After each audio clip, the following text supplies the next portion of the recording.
बिहार में विपक्ष की वोटर अधिकार यात्रा का आज समापन हो गया है और आखिरी दिन विपक्ष ने अपना पूरा दमखम दिखाया।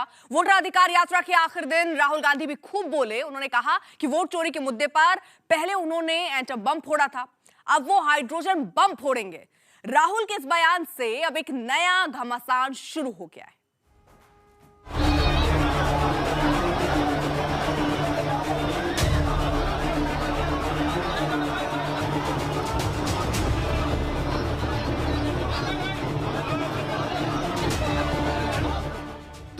पहले राहुल गांधी और तेजस्वी की जो राजनीतिक यात्रा निकली थी, उसका आज समापन हो गया।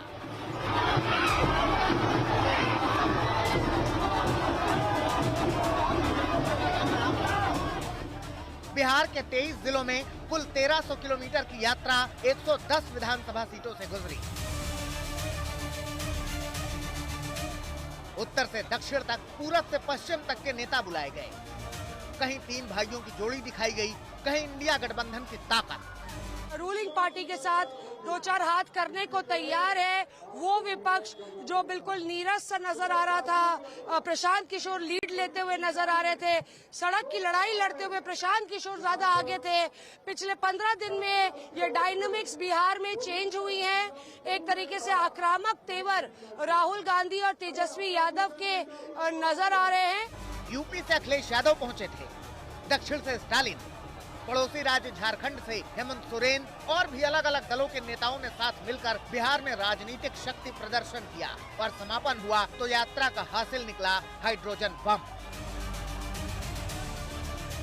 बीजेपी के लोग अच्छी तरह सुन लीजिए। भैया, एटम बम का नाम सुना आपने? सुना है एटम बम का नाम? उससे बड़ा क्या होता है? उससे बड़ा क्या होता है? एटम बम से बड़ा हाइड्रोजन बम होता है। होता है नहीं होता है? माधवपुरा में हमने एटम बम दिखाया था। बीजेपी के लोगों तैयार हो जाओ, हाइड्रोजन बम आ रहा है। हाइड्रोजन बम आ रहा है, तैयार हो जाइए। आपकी जो सच्चाई है, वोट चोरी की सच्चाई है, वो पूरे देश को पता लगने जा रही है। वोटर अधिकार यात्रा के शुरू होने से पहले राहुल गांधी ने इलेक्शन कमीशन और केंद्र सरकार पर वोट चोरी के आरोप लगाए थे, पॉइंटर गिनाए थे और अब वो हाइड्रोजन बम मारने की बात कर रहे हैं। अब बीजेपी की ओर से राहुल पर पलटवार हो रहा है। आज उन्होंने कहा मैंने एटम बम फोड़ा है, अब मैं हाइड्रोजन बम फोड़ूंगा। अभी तक तो दुनिया में हाइड्रोजन बम नहीं फटा है, तो राहुल गांधी फोड़ने की बात कर रहे हैं। अगर चुनाव के गणना को लेकर उनका कर्नाटक का एटम बम था तो फुस हो गया। वो दिवाली का एक छोटा पटाखा भी नहीं निकला। वो क्या हाइड्रोजन बम की बात कर रहे हैं। बीजेपी आरोप लगा रही है कि राहुल गांधी और तेजस्वी यादव बम का डर दिखाकर जनता को भरमा रहे हैं। राहुल गांधी और तेजस्वी अफवाह फैला रहे हैं। पटाखा को सुतरी बम बना करके लोगों को भय दिखाते हैं। अरे ये लोग दोनों बैलून है, कोई पिन मार दे तो हवा निकल जाता है। ये दोनों अराजकता का सूचक है।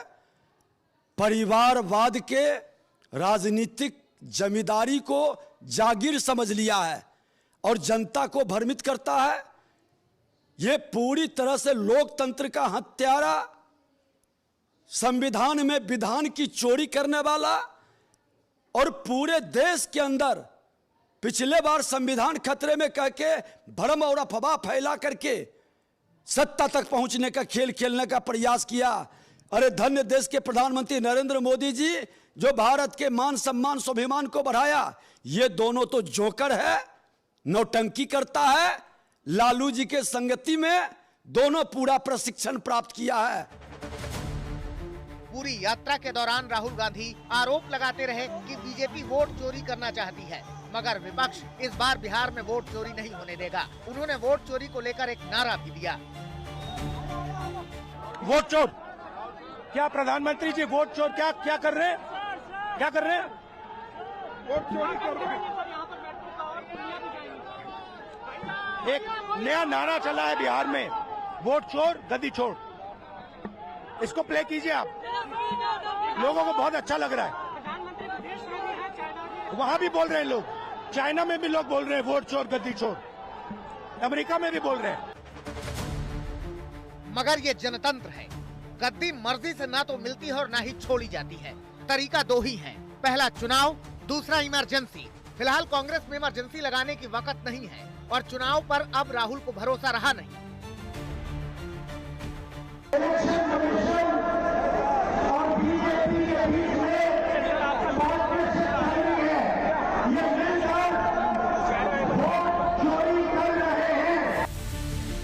अब बीजेपी कह रही है कि कांग्रेस और आरजेडी एसआईआर के बहाने फिर से बूथ कैप्चरिंग करना चाहते हैं।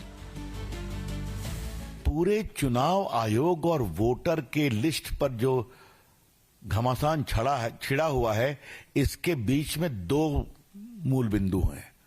हमें बूथ कैप्चर करने का अधिकार दो और घुसपैठियों को नहीं निकालो। आई रिपीट, इस पूरे एसआईआर के पीछे जो ये अभियान चल रहा है, इसका पर्पस यही है, give us the right and the might to capture booths, tear away ballot papers and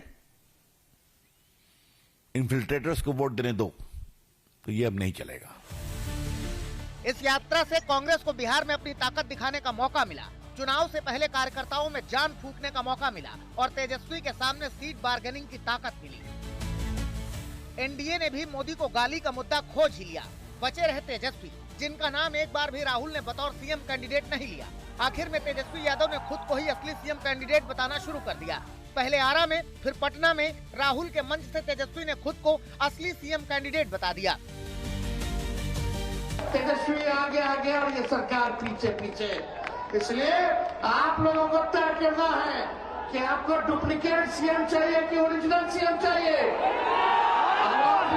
duplicate की ओरिजिनल चाहिए ना।